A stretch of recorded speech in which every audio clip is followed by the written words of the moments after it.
Hello everybody and welcome to today in markets. India के fintech industry ने पिछले 10 से 12 सालों में बहुत तेजी से ग्रोथ की है।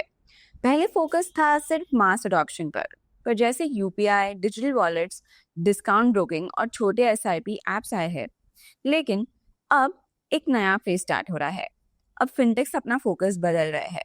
उनका टारगेट बन गया है एफ्लुएंट इंडियंस और high net worth individuals. Let's see more on this and in the second story let's decode कि इंडिया का रियल एस्टेट सेक्टर में इतना बूम क्यों आ रहा है और फॉरेन इन्वेस्टर्स अभी क्यों इंटरेस्टेड हो रहे हैं।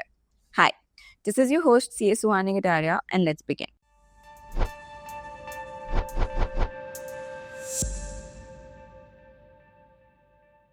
अब ये जो पाइवट देख रहे हैं towards HNIs and affluent investors, ये क्यों हो रहा है? सबसे पहले due to mass market saturation. Payment apps और ब्रोकिंग प्लेटफॉर्म्स ऑलरेडी हर जगह अवेलेबल है। इसके वजह से कंपटीशन इतना ज्यादा हो गया है कि मार्जिन्स बहुत थिन और स्क्वीज हो चुके हैं। नीश कस्टमर्स को अक्वायर करने का कॉस्ट हाई है, लेकिन उनसे लॉन्ग टर्म रेवेन्यू उतना नहीं मिलता। दूसरा है कि एफ्लुएंट क्लास की ग्रोथ। इंडिया का एफ्लुएंट पॉपुलेशन 2023 में अराउंड 60 मिलियन था, जो 27 तक 100 मिलियन से ज्यादा हो जाएगा, मतलब ऑलमोस्ट 67% का ग्रोथ। अगर एस्पिरेशनल मिडिल क्लास को भी इंक्लूड करे तो ये सेगमेंट 150 मिलियन लोगों से ज्यादा हो जाएगा। ये लोग चाहते हैं कि पर्सनलाइज्ड और सोफिस्टिकेटेड वेल्थ मैनेजमेंट हो, ग्लोबल इन्वेस्टमेंट्स जैसे स्टार्टअप, कलेक्टिबल्स, ईटीएफ्स, आर्ट्स, ये सब हो, टैक्स एफिशिएंट पोर्टफोलियोज बने और प्रेस्टीज ड्रिवन फाइनेंशियल प्रोडक्ट्स हो। अगर प्रॉफिटेबिलिटी के एंगल से देखें तो एक एचएनआई क्लाइंट से फिनटेक को जितना रेवेन्यू मिलता है वो 100 मास मार्केट क्लाइंट से ज्यादा हो सकता है। इसी वजह से अब फोकस डाउनलोड्स और वॉल्यूम से प्रॉफिटेबिलिटी और प्रीमियम सर्विसेज पर शिफ्ट हो रहा है। लेकिन इस सेक्टर को लीड करने वाला कौन है? सबसे पहले है Kunal Shah from CRED. 18 carat gold credit card वो इंट्रोड्यूस कर रहे हैं, जो इंडसेंड और रुपे एलीट का है। इस कार्ड से यॉट, प्राइवेट जेट्स, विंबलडन और ओलंपिक्स जैसे वीआईपी इवेंट्स और रेयर कलेक्टिबल्स का एक्सेस मिलता है। अगर क्रेड के मनी वर्टिकल को स्टडी करें तो यूजर्स अपना नेटवर्क ट्रैक करना और मैनेज कर सकते हैं। 24 के गोल्ड मतलब अप टू 30 ग्राम्स बाय करके फ्रॉम तनिष या कैरेट लेन आउटलेट्स में रिडीम कर सकते हैं। बास्केट ऑफ एफडीज क्रिएट करके कंपेयर करने का ऑप्शन भी मिलता है। द गोल हियर इज कि क्रेड को एक फाइनेंशियल लाइफस्टाइल कोइंसर्ज ऐप बनना है। दूसरा जो ऐप है वो है लिक्विड, जो बेंगलुरु बेस्ड वेल्थ टेक का है, जिनका प्रीमियम प्लान है कॉल्ड एज लिक्विड ब्लैक, जो टारगेट करता है 20 से 25 लाख इन्वेस्टेबल सरप्लस वाले क्लाइंट्स को। अभी एक एक कस्टमर को डेडिकेटेड वेल्थ मैनेजर भी असाइन किया जा रहा है। उसके बाद है एस्पोरा, जिन्हें 53 मिलियन सीरीज बी में ही रेज किया है, एंड एक्विरिस, जो एक ट्रेडिशनल वेल्थ मैनेजर ने नया digital first HNI advisory platform launch किया है। अब grow zero the Paytm Upstox, ये लोग भी प्रीमियम मेंबरशिप इंट्रोड्यूस कर रहे हैं, जिनके बेनिफिट्स है personal wealth managers, high transaction limits, early products access and personalised insights. AI और एनालिटिक्स का यूज करके हर क्लाइंट के लिए कस्टमाइज्ड पोर्टफोलियो एडवाइस देना, मतलब बहुत ही ज्यादा नीश सेगमेंट में एंट्री हो रही है। बट इससे फिनटेक्स को क्या फायदा होगा? बिकॉज ऑब्वियसली ये सब किया जा रहा है प्रॉफिट्स के लिए। The first point is also that high margins. Affluent users ज्यादा इन्वेस्ट करते हैं, इसीलिए पर कस्टमर रेवेन्यू हाई होता है।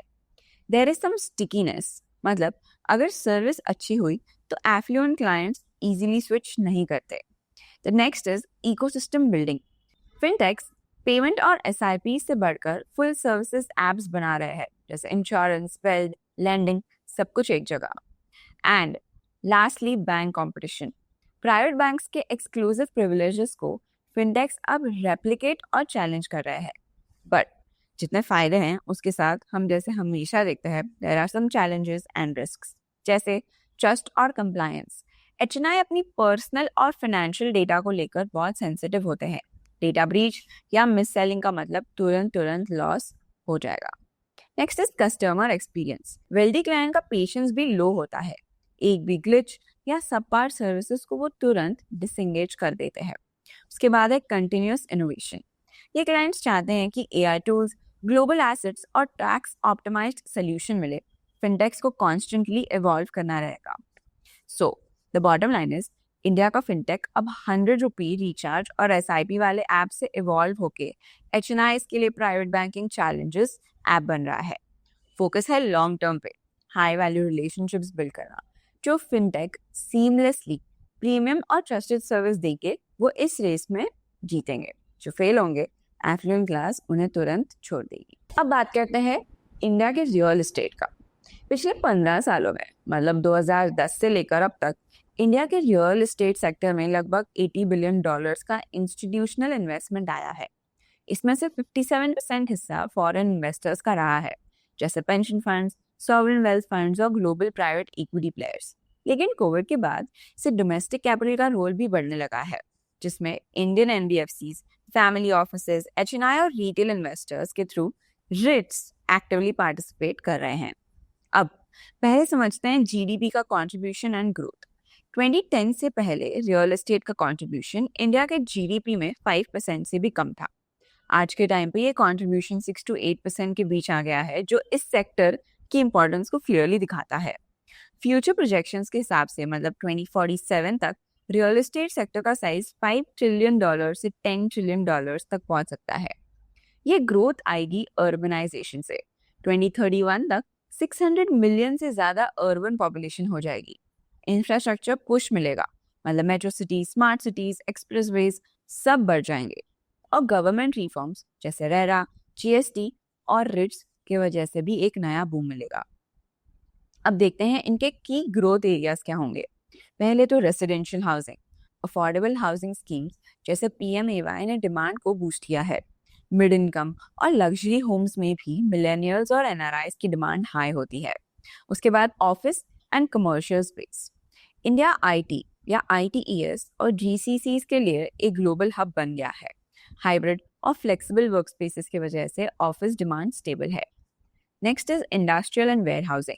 ई-कॉमर्स बूम मतलब Amazon, फ्लिपकार्ट, ब्लिंकिट और PLI स्कीम्स की वजह से वेयर हाउसिंग और इंडस्ट्रियल पार्क्स की डिमांड बहुत बढ़ रही है। And lastly retail, shopping malls और ऑर्गेनाइज्ड रिटेल कोविड के बाद फिर से तेजी से ग्रो हो रहा है। अब Tier 2 और Tier 3 सिटीज में भी बड़े रिटेल प्रोजेक्ट्स आ रहे हैं और वो आज की जरूरत भी है।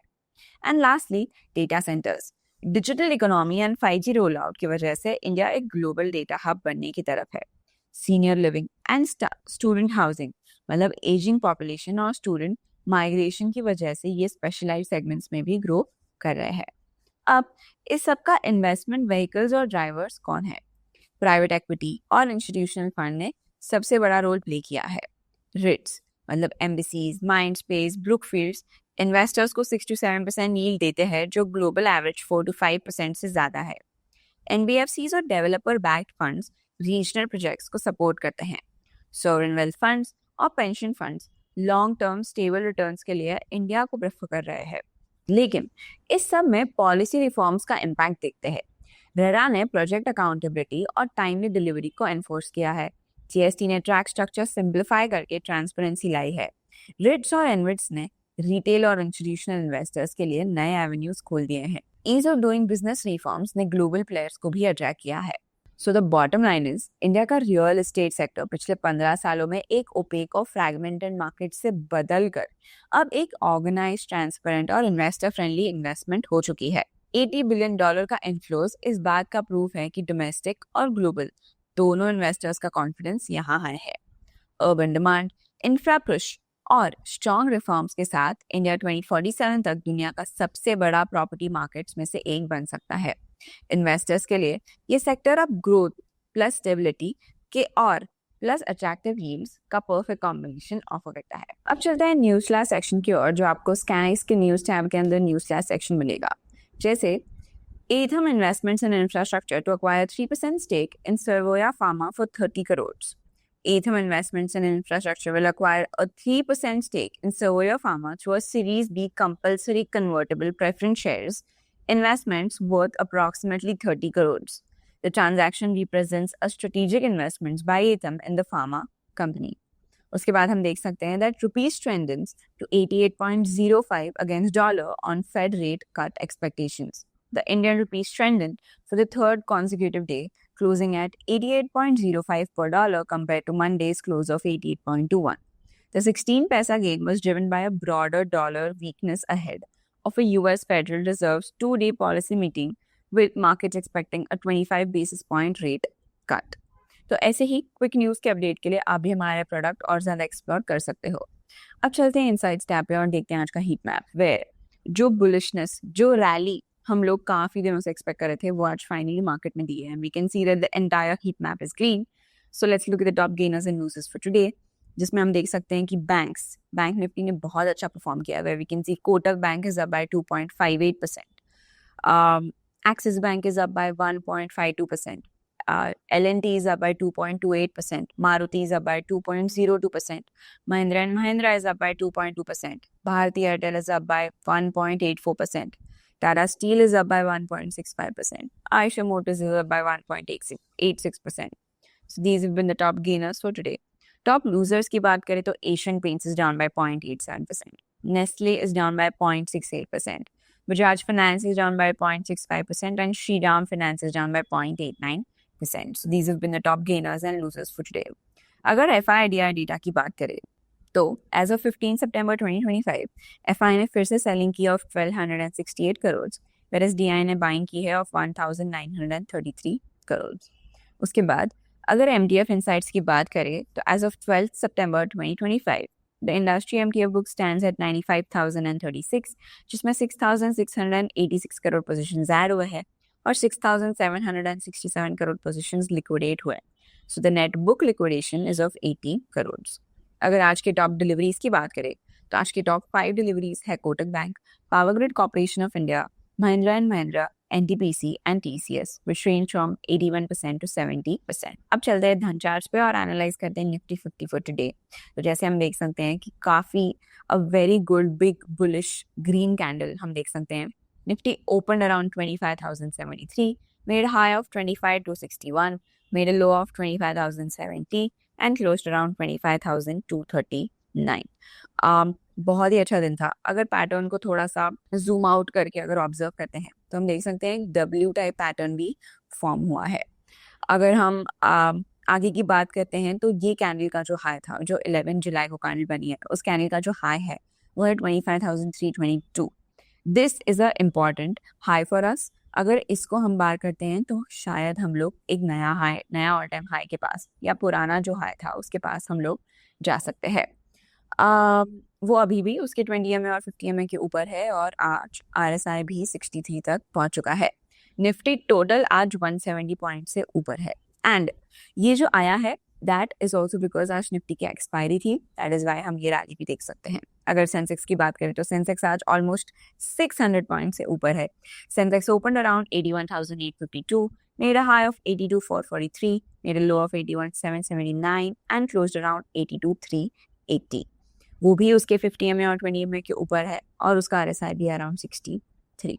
अगर इंडाइसेस में टॉप गेनर्स और लूजर्स की बात करते हैं तो आज सारे ही इंडाइसेस पॉजिटिव ग्रीन बंद हुए हैं, एक को छोड़ के। But let's look at the top gainers, जिसमें Nifty auto is up by 1.44%, Nifty realty is up by 1.07%, Nifty IT is up by 0.86%, Nifty commodity is up by 0.83%. सिर्फ Nifty FMCG is down by 0.27%. That's it for today. I'll see you tomorrow. तो मुझे ये बताओ, do you invest in REITs? Tell us in the comments below. Till then, like, share and subscribe and stay curious and stay updated. Investments in the securities market are subject to market risk. Read all the related documents carefully before investing.